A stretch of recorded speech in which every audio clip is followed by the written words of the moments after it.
মা প্লিজ, ওর আর কোনো পরিচয় নেই। আর এটা অন্য একজনের বাড়ি, প্লিজ দয়া করে এখানে সিনক্রেটটা করো না, আর আমাকে সবার সামনে আর ছোট করো না, একটু বোঝো। ছোট করার কি আছে? যেটা সত্যি সেটা তো মানতেই হবে। কি মানতে হবে? কি বলছো তুমি? সবার সামনে কি পরিচয় দেবে? প্লিজ চুপ করো না তোমরা। না না না, আমি বুঝতে পারছি না সমস্যাটা কোথায়।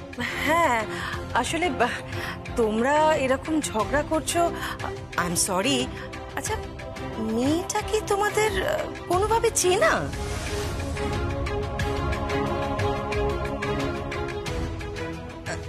হ্যাঁ, আমাদের চেনা। আমাদের সকলেরই চেনা।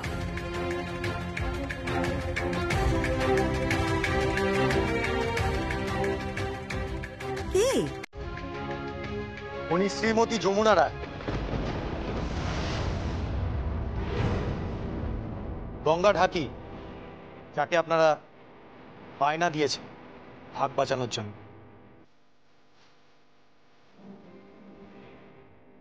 উনি তার মেয়ে। হ্যাঁ, শিউলি দাস আমার শাশুড়ি মা, আর গঙ্গা দাস আমার শ্বশুর মশাই, আর ও আমার স্ত্রী।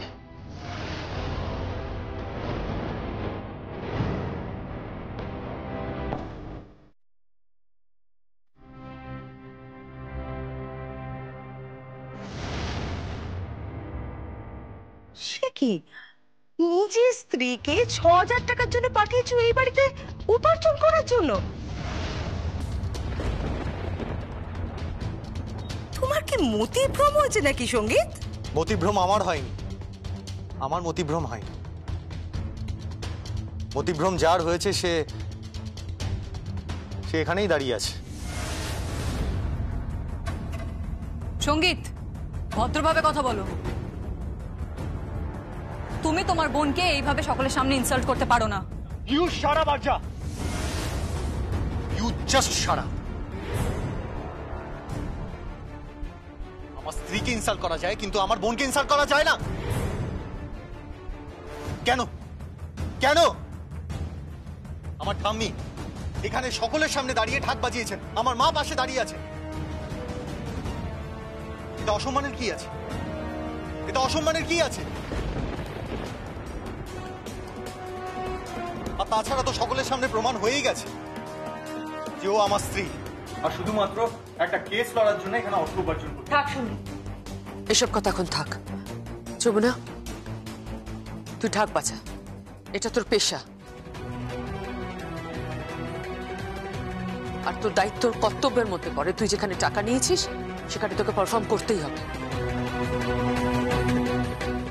তুই বাজা, চল বাজা। হ্যাঁ বাজা, খুব ভালো করে বাজা।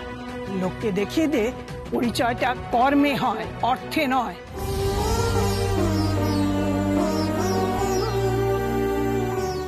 অর্থে ধর্মে পরিচয় হয় না, পরিচয়টা হয় শুধুমাত্র কর্মে। হ্যাঁ, তুই বাজা বাজা, খুব মন দিয়ে বাজা। এটা কিন্তু অন্যায় হলো। চুপ কর তুই। দিদি, সকলের সামনে কিন্তু আমাদের মাথা কাটা গেল। সেই বোধ কি আছে কাকিমণি? মা, ঠাম, ভাইয়ার সবার মাথা একদম খারাপ হয়ে গেছে যমুনাকে প্রশ্রয় দিতে। এটা একদম খারাপ হয়ে গেছে। চুপ করো তুমি। কেন আমি চুপ করব? আমি কেন চুপ করব? তুমি বলছো ও এখন সবার সামনে হাত পেতে টাকা নেবে, তাই তো? হ্যাঁ নেবে, ও টাকা নেবে, কারণ এটা ওর পেশা। তুই বাজা, চুপ। আমি বলছি তুই বাজা বাজা।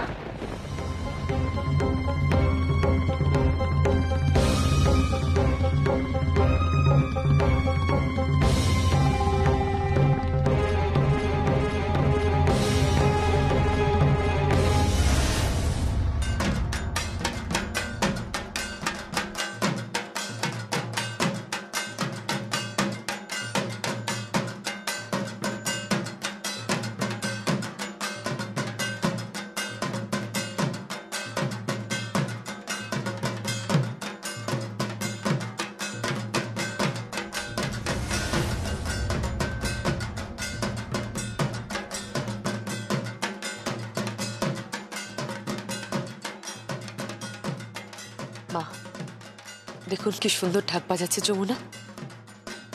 এক দেবীর পুজোয় আর এক দেবী ঢাক বাজাচ্ছে।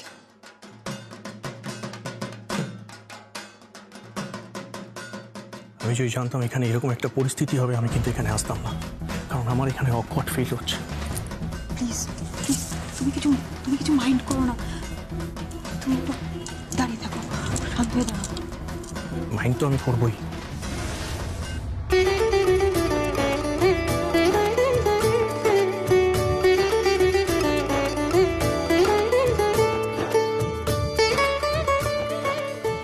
চলুন আপনার এবার খেতে চলুন।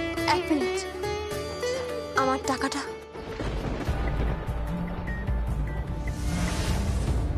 তুমি রায় পরিবারের বউ, ৬,০০০ টাকা নেবে? নেব। আমি বিনা পয়সায় ঢাক বাজাই না।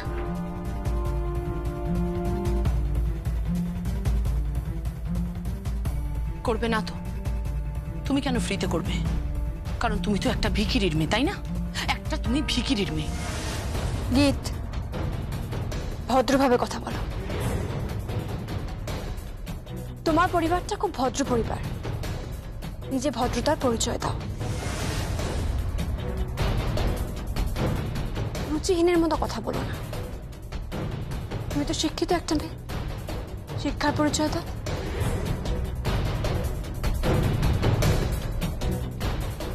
আমি সারাদিন ধরে এখানে ঢাক বাজিয়েছি, তাই আমি চাইবো যে এখানে আর একটা কথাও না হোক। আমার প্রাপ্য টাকাটা আমাকে দেওয়া হোক। ও তো টাকা চাইছে। ছি ছি ছি ছি, বৌদি এইভাবে টাকা চাইছে?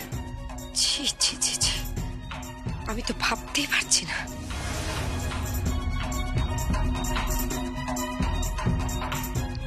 নাও টাকাটা দাও।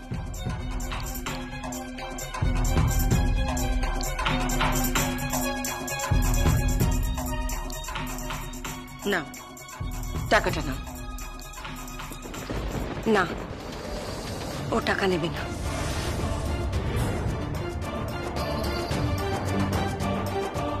ওর কোনো মান সম্মান আছে নাকি? ও টাকা নেবে না। বেশ, তাহলে টাকাটা আমিই নিলাম।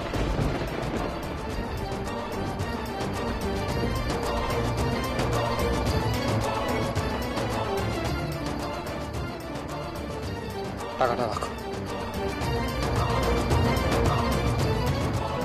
আপনারা হয়তো ভাবছেন যে রায় পরিবারের বউ ঢাক বাজিয়ে কেন অর্থ উপার্জন করছে, তাই তো?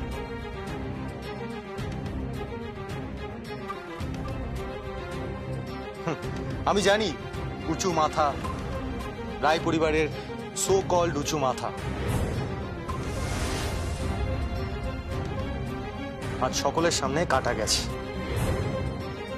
কিন্তু জানেন তো আমার গর্ব হচ্ছে।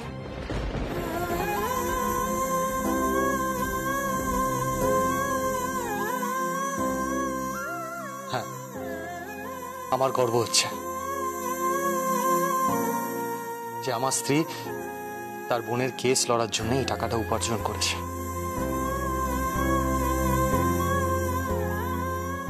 ঢাক বাজিয়ে এই রায় পরিবার থেকে ও একটাও টাকা নেয়নি। এইসব কি বলছে অনুরাধা? হ্যাঁ, এটাই ফ্যাক্ট। কার বিরুদ্ধে কেস? কি কেস? একটা বড় ঘটনা ঘটেছে। বুলডোজার দিয়ে যমুনার বোনকে মারার চেষ্টা হয়েছে, তাই একটা কেস হয়েছে। কার বিরুদ্ধে? আমার মেয়ে গীতের বিরুদ্ধে।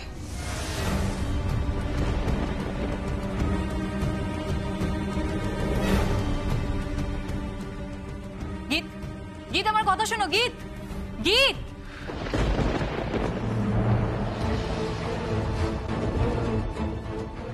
সাবধান যমুনা, লড়াই কিন্তু সবেমাত্র শুরু হয়েছে। এখনো অনেক লড়াই বাকি আছে, অনেক। সাবধান।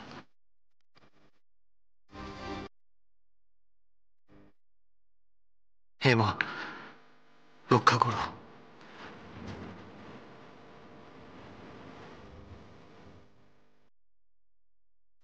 রক্ষা করুন।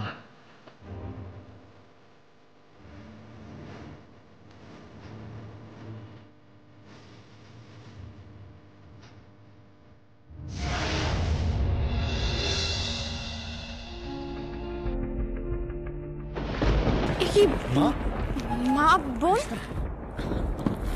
এ কি তোমরা এখানে কেন? মা ওঠো ওঠো ওঠো, বোন ধর ধর।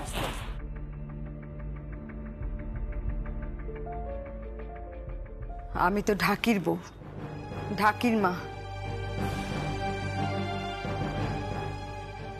গীত দিদিমণি তো বলেন আমরা তাদের প্রজা, আমরা তাদের ঘরের সামনে বসে থাকি। তাই যাকে যেখানে মানায় সেই জন্যই তো এখানে বসে আছি। দেখ না দিদি, আমি সেই তখন থেকে বলছি যে ভেতরে গিয়ে একবার সবার সাথে দেখা করো। আরে আর কেউ না হোক, তোর শ্বশুর মশাই তো আছেন, তার সাথে তো একবার কথা বলতে পারতো। বল, একটু না হয় ভেতরে গিয়ে বসতে পারতাম। এক ফোঁটা জলও খাইনি, জানিস তো। সে কি, আপনি আপনি জলও খাননি? আচ্ছা, আপনারা ভেতরে আসুন, আমি জল খাবারের ব্যবস্থা করছি। থাক বাবা, তার কোনো দরকার হবে না। কিছু মনে করো না, আমি তোমাদের বাড়ির জল স্পর্শ করব না।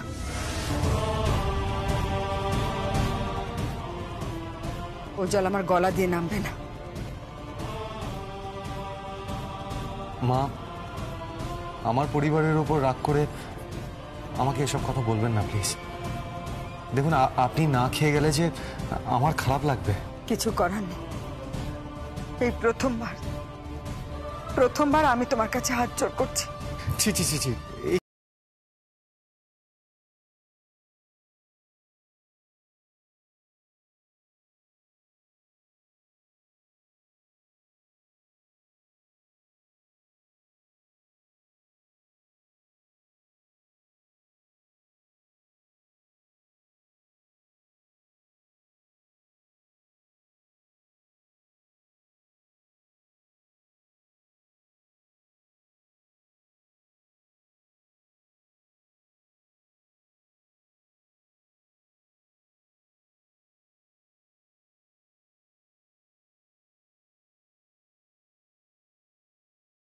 কেন করছো তুমি? একটু শান্ত হও না।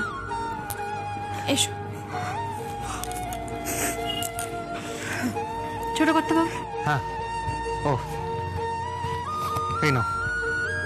মা, এ নাও ৬,০০০ টাকা। তোমার উকিলকে দিতে হবে যে প্রথম টাকাটা, এটা সেই টাকা। ধর। বাহ,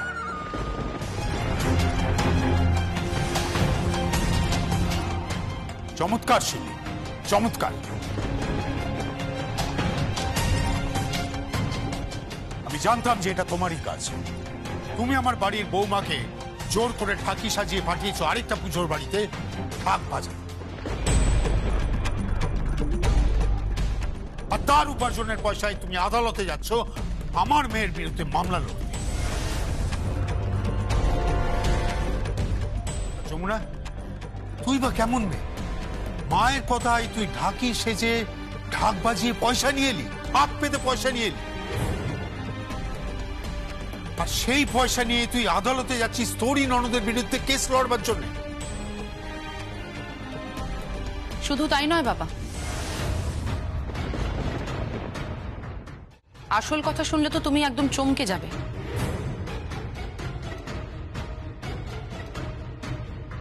কেন চমকে যাবো কেন? বাবা, তুমি জানো ও কোথায় ঢাক বাজাতে গেছিল? কোথায়? কোন বাড়িতে? কিরে বল শ্রী। কাকিমণি বলো, চুপ করে আছো কেন? বলো কোন বাড়িতে ঢাক বাজাতে গেছিল? কোন বাড়িতে তুই ঢাক বাজাতে গিয়েছিস? আজকে আমাদের যেই বাড়িতে নিমন্ত্রণ ছিল সেই বাড়িতে, সোমা আন্টির বাড়িতে ও ঢাক বাজাতে গেছিল। বাবা, তুমি ভাবতে পারছো? ও ঢাকি সেজে সেখানে ঢাক বাজিয়ে হাত পেতে, সবার সামনে হাত পেতে পারিশ্রমিক নিয়েছে। আর আমাদের আমাদের মান সম্মান যতটুকু ছিল সমস্ত কিছু জলাঞ্জলি গেছে, সব শেষ হয়ে গেছে। বাবা, সবটা জলাঞ্জলি গেছে শুধুমাত্র এই মেয়েটার জন্য। আর ও তো নিজের জাত আজকে ভালো মতন দেখিয়ে দিয়েছে।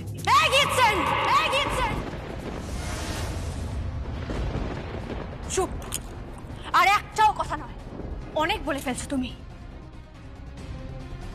মাথায় রাখো, আমার একটাই জাত, মনুষ্য জাত। অবশ্য আরো একটা জাত আছে, সেটা হচ্ছে নারী জাত। আর জাত তুলে তুমি কথা বলবে না। তোমার মুখে এত বড় কথা মানায় না গীত, মানায় না। কর্তাবাবু, আমি যা করেছি বেশ করেছি।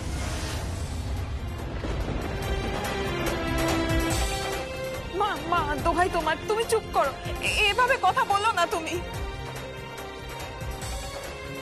একদম, তুই চুপ কর। আজ আমাকে বলতে দে। অনেক দিন মুখ বন্ধ করে সব সহ্য করেছি, অনেক কিছু শুনেছি।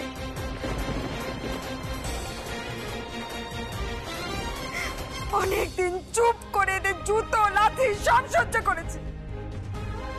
কি মনে করেন? হ্যাঁ, আপনারা কি মনে করেন?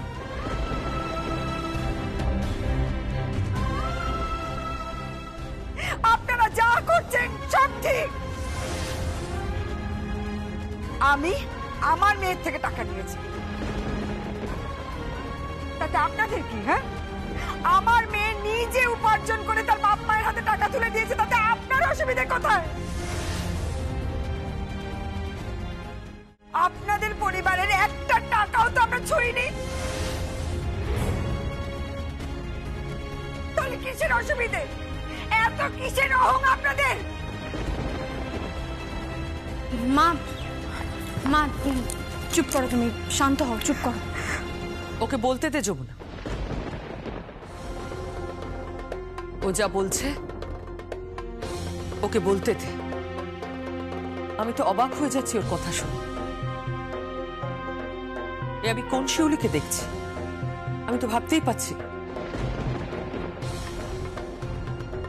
কিভাবে কথা বলছে, সত্যি স্তম্ভিত। কর্তামা, আপনি এ কথা বলছেন? হ্যাঁ, আমি এ কথা বলছি, আমি এ কথা বলছি। তুমি কিভাবে আমার স্বামীর সঙ্গে কথা বলছো?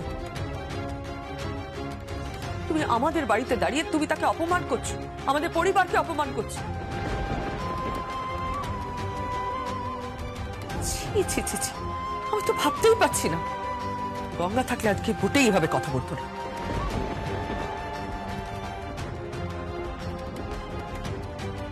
তোমার মেয়েকে আমি সবসময় সাপোর্ট করে এসেছি, গতকালকে ওকে অ্যাপ্রিশিয়েট করেছি।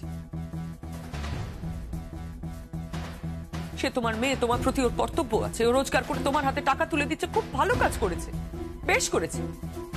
তার মানে এই নয় যে তুমি আমার স্বামীকে অপমান করবে। আমার স্বামীকে অপমান করা, তার সঙ্গে এভাবে কথা বলা আমি কিছুতেই বরদাস্ত করব না শিউলি। ওদের কাছ থেকে এর বেশি তুমি কি কথা আশা করো বড় বৌদি?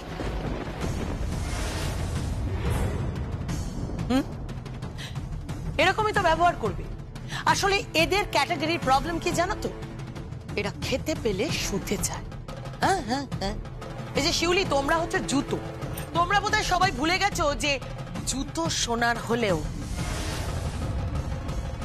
পাতেই থাকে, মাথার মুকুট করে কেউ পরে না। আমার মায়ের সম্বন্ধে এরকম কথা বলবেন না। একদমই তাই, বড় বেশি ঠিক করে কথা বলো। হ্যাঁ, কাকে চোখ রাঙাচ্ছ তুমি? কাকে চোখ রাঙাচ্ছ তুমি? বাবা বাবা, আমি বলছি তুমি ওদেরকে ঘাট ধাক্কা দিয়ে বের করে দাও, জাস্ট বের করে দাও ওদেরকে।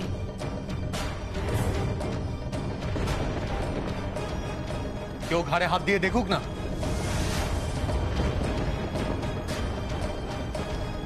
দেখুক, আমিও দেখি।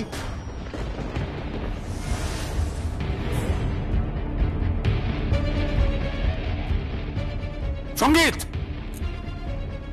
এত বড় স্পর্ধা তোমার, এত বড় স্পর্ধা! আগের দিন হলে তোমাকে আমি চাপকে সিধা করে দিতাম। কেন দাদা এখন কেন চাপকাবে না? না মানে আগের দিন হলে চাপকাতে এখন কেন চাপকাবে না? আমি তো বলছি সব কটাকে চাপকাও, আর বিশেষ করে তোমার এই বৌমাকে। বড় বেশি মাত্রা ছাড়িয়ে যেও না। বড় বেশি, তুমি বোধহয় ওর পোশাকটা দেখে ভুল করছো। এটা কিন্তু ওর ঢাকির পোশাক। এই পোশাকটা পরিবর্তন করে যখন ও নিজের শাড়ি পরবে তখন ওর মধ্যে খুঁজে পাবে এই বাড়ির বউকে, রায়বাড়ির বউকে। আর একটা কথা ভুলে যেও না, বিভিন্ন সময়ে বিভিন্ন রূপে ও আমার জীবনে আছে।